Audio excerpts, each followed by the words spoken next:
Bonjour chers étudiants, bienvenue dans la deuxième partie de l'encapsulation. Donc au départ, on a vu, dans la partie précédente, on a vu les champs privés et les getters. Maintenant, on va voir les constructeurs. Okay.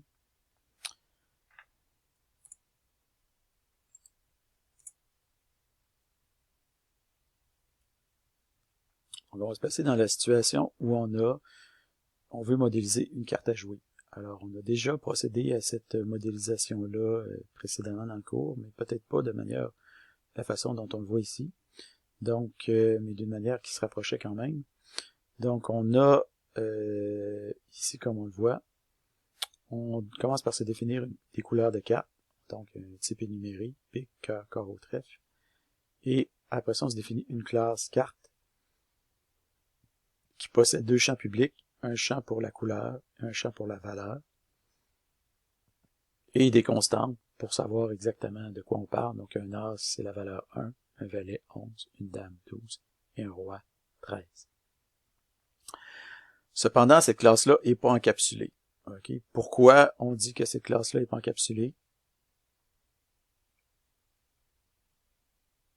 Effectivement, c'est parce qu'elle possède des champs, au moins un champ public. Donc, si on voulait utiliser ce modèle-là, par exemple, on pourrait utiliser le modèle comme ceci, en se définissant d'abord une fonction pour afficher la carte textuellement. Donc, ici, on se définit cette fonction-là.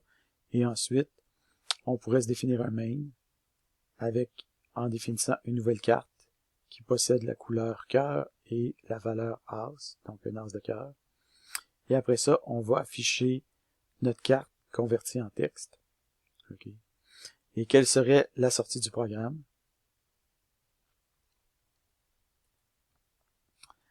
Donc, en fait, la sortie du programme, on la mentionne pas ici sur le truc, mais ça va être l'as, en fait, c'est un 1. Donc, quand vous arrivez ici, P4.valeur, ça sera pas as de cœur, ça va être 1 de cœur. Okay. On aurait pu faire une modélisation un peu différente qui nous aurait affiché as, ou alors une fonction en texte qui afficherait as, mais là, on a une fonction simplifiée qui affiche tout simplement 1 de cœur. Cependant, la carte telle qu'on l'a définie là, elle possède certains défauts. Okay? Notamment, c'est possible de créer des cartes impossibles. Et un autre problème, c'est qu'on peut modifier une carte existante. Okay? Par exemple, ici, on crée un 15 de trèfle. Donc, on crée une nouvelle carte avec la couleur trèfle et la valeur 15. C'est possible de faire ça, il n'y a rien qui nous empêche. Donc, on peut créer un 15 de trèfle qui est évidemment une carte impossible. Et on peut aussi modifier la couleur d'une carte. Par exemple, si on prend la couleur de cette carte-là ici, puis qu'on l'incrémente, alors on vient de modifier sa couleur. Non seulement on vient de modifier sa couleur, mais on obtient aussi, ça va être quoi la nouvelle couleur de la carte en fait, une fois qu'on a fait ça? Ça va être quoi la nouvelle couleur de la carte? Alors, effectivement, ça va être la couleur 4. Donc, parce que on est dans un type énuméré ici. PK au trèfle, 0, 1, 2, 3. Donc, quand on va incrémenter trèfle, on va obtenir 4, mais il n'y a pas de valeur symbolique associée à 4. Donc, ça va juste afficher 4.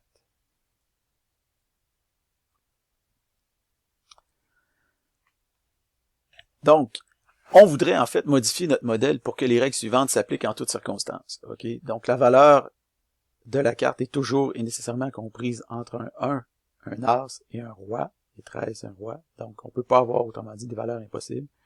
Une fois qu'une carte est créée, c'est plus possible de la modifier. Donc, si on crée une carte, par exemple, un as de cœur, okay, la carte doit rester un as de cœur. Donc, dans ce cas-là, on parle d'immutabilité. Donc, on veut que nos cartes soient immutables. Okay. Donc, en fait, c'est une contrainte, ça, qu'on rencontre assez couramment en programmation. C'est pas toutes les classes qui ont besoin d'être immutables, mais ça arrive quand même assez couramment. Okay. Donc, quand on veut qu'un objet, une fois créé, reste toujours le même, puis qu'on puisse pas le modifier, on parle d'un objet immutable. Donc, en français, en fait, on peut dire immutable ou immuable. Okay? Immuable, ça existe aussi, on peut dire immuable. Mais en anglais, ça va être immutable. Puis en français, immutable est acceptable aussi. Donc, c'est pour ça que moi, je préfère dire immutable parce que, premièrement, ça fonctionne dans les deux langues. Deuxièmement, ça correspond plus à l'immutabilité en programmation, contrairement à immuable, c'est comme le langage général. Donc, la première étape de l'encapsulation, comme on l'a vu dans le PowerPoint précédent, c'est de rendre les champs privés et d'ajouter des getters. Okay. Donc, ici, on a toujours nos constantes. On a pris nos champs, on les a rendus privés, et on a ajouté un getter pour chacun des champs. Donc, en procédant ici, notre carte devient immutable. Pourquoi?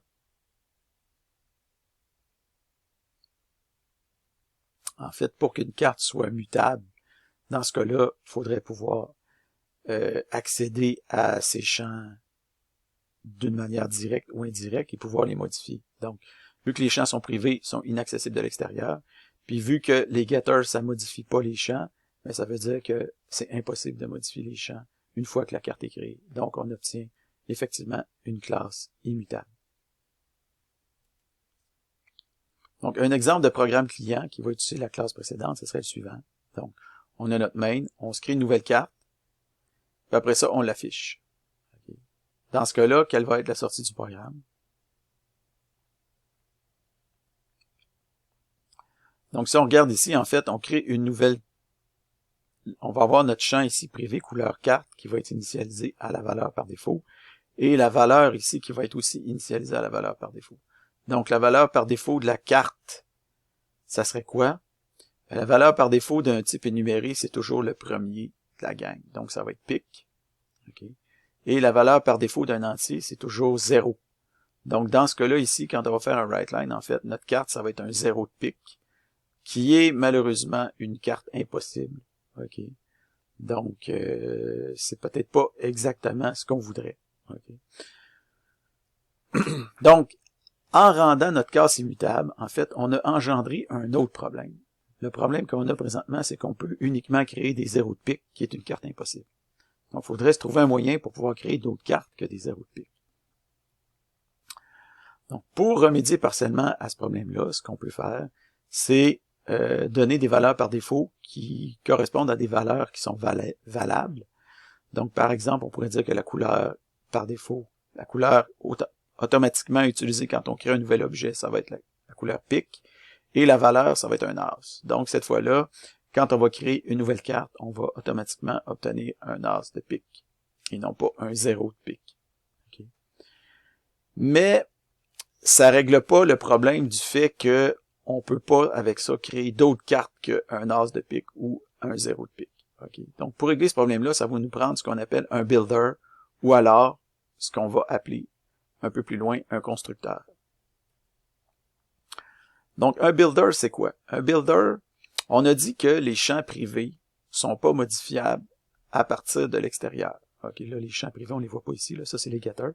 Mais on a dit que les champs privés sont pas modifiables à partir de l'extérieur. Donc, comme ils sont pas modifiables à partir de l'extérieur, une astuce consiste à définir une méthode interne à la classe elle-même, une méthode statique, étant donné qu'on veut pas pouvoir dépendre d'une instance particulière, et que cette méthode-là va nous permettre de construire la carte qu'on veut construire. Okay? Donc ça, on appelle ça un builder.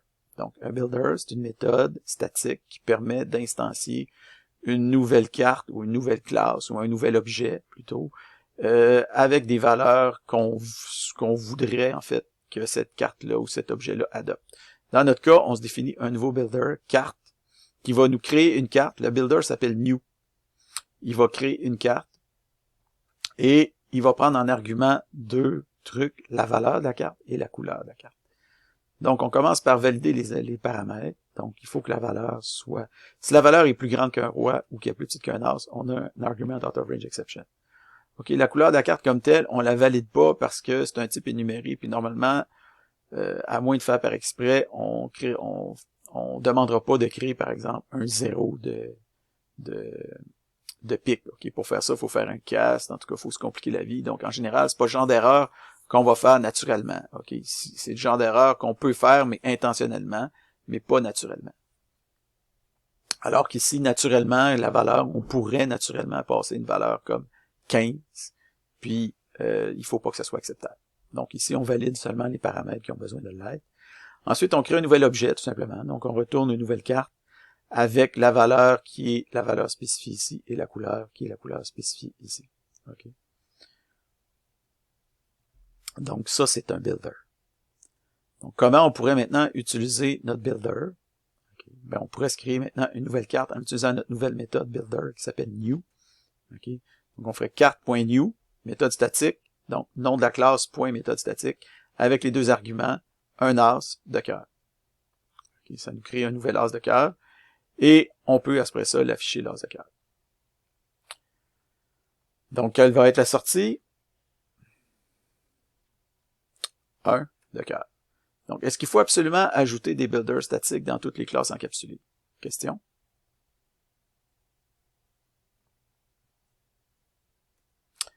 Alors, dans certaines classes, oui, en effet, c'est ce qu'il faut faire. Okay? Mais en général, c'est pas nécessaire pour deux raisons.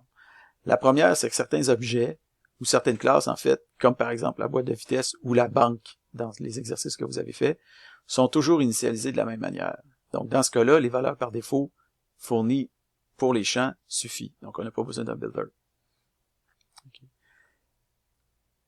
Aussi, dans la très grande majorité des langages orientés objets, on peut définir une méthode spéciale qui s'appelle un constructeur. Donc, le constructeur, ça joue un peu le même rôle qu'un builder, mais c'est un peu plus simple. Okay. Comme on va le voir sous peu. Donc, en général, le constructeur va suffire, donc on n'aura pas besoin d'ajouter un builder. Mais, le builder, des fois, est utile. Donc, c'est bien que vous l'ayez appris, bien que peut-être on s'en servira pas tant que ça dans la suite du cours. Donc, une classe auto-initialisée, c'est quoi? C'est un peu comme on l'a dit tantôt, comme par exemple une boîte de vitesse ou une banque, c'est quelque chose qui est toujours initialisé avec les bonnes valeurs au départ. Donc, on n'a pas besoin de builder ou de constructeur dans ce cas-là. Donc ici, par exemple, la boîte de vitesse est toujours initialisée au neutre. Et la banque est toujours initialisée avec une nouvelle liste vide de comptes et un prochain numéro de compte qui est égal à 1. Un constructeur maintenant. Donc un constructeur, c'est quoi? C'est une méthode spéciale qui sert à initialiser un objet. Okay. Donc la tâche principale d'un constructeur, c'est quoi? C'est valider les paramètres et initialiser correctement les champs d'une classe. Donc ça ressemble énormément au builder. Okay. Le builder, il valide les paramètres, après ça, il crée un nouvel objet. Dans le cas d'un constructeur, en fait, l'objet est déjà créé. Donc, comme l'objet est déjà créé, ce qu'il faut faire, c'est valider les paramètres puis initialiser correctement les champs de l'objet ou de la classe. Donc, ici, on a un exemple de constructeur. Un constructeur, en fait, généralement, c'est-à-dire un constructeur n'a jamais de type de retour, comme int ou void ou quoi que ce soit. Et deuxièmement, le constructeur porte toujours le même nom que sa classe. Okay. Donc ça, c'est le constructeur de carte et qui possède deux arguments, comme le builder. On valide les arguments un peu comme dans le builder. Et après ça, on initialise les champs, 10.valeur égale p-valeur, 10.couleur égale p-couleur. Donc ça, on compare maintenant le constructeur avec le builder. Okay. On voit que les deux sont sensiblement pareils, ils ont les mêmes types d'arguments, la même signature au niveau des arguments. Le builder, évidemment, est statique. Il retourne une valeur. Le constructeur n'est pas statique. Et il le retourne, en fait, il retourne rien du tout, puisqu'il sert seulement à initialiser les champs de la classe. Okay. Donc, la validation des paramètres se fait pareil. L'initialisation des champs, évidemment, est différente, parce qu'ici, il faut créer une nouvelle carte, alors qu'ici, la carte est déjà créée. Donc, ils ont juste à initialiser les champs. Donc, le constructeur comme tel, lui, est implicitement invoqué à chaque fois que vous appelez l'opérateur new. Okay? Donc, par exemple, ici, pour créer un nouvel as de cœur grâce au constructeur, on pourrait faire variable carte égale new carte. Et on dit qu'on veut un as de cœur. Okay? Après ça, on affiche. Pour ce qui est du builder, ben, c'était sensiblement la même chose. C'était carte.new au lieu de new carte. Okay? Mais c'est pareil. Donc, il n'y a pas tellement de différence entre les deux. Si vous vouliez, vous pourriez très bien faire de la programmation objet sans jamais utiliser de constructeur. Okay? Mais, en général, on utilise des constructeurs parce que c'est plus simple. Donc, l'encapsulation engendre le problème de l'initialisation correcte des objets. Okay? Et pour initialiser correctement un objet, on a les choix suivants. Soit fournir des valeurs par défaut adéquates pour ces champs, donc une classe auto-initialisée, si les objets créés sont toujours identiques au départ. comme par exemple une boîte de vitesse ou une banque. Okay? Ou alors ajouter un constructeur pour initialiser correctement les champs, ou alors, parce qu'il y a toujours possibilité, en fait, ces trois choses-là, ces trois techniques-là peuvent être combinées ensemble, ou alors on peut aussi ajouter un builder. Okay. Ce qui complète le présent, en fait, la présente théorie avant de passer à la section 7.1.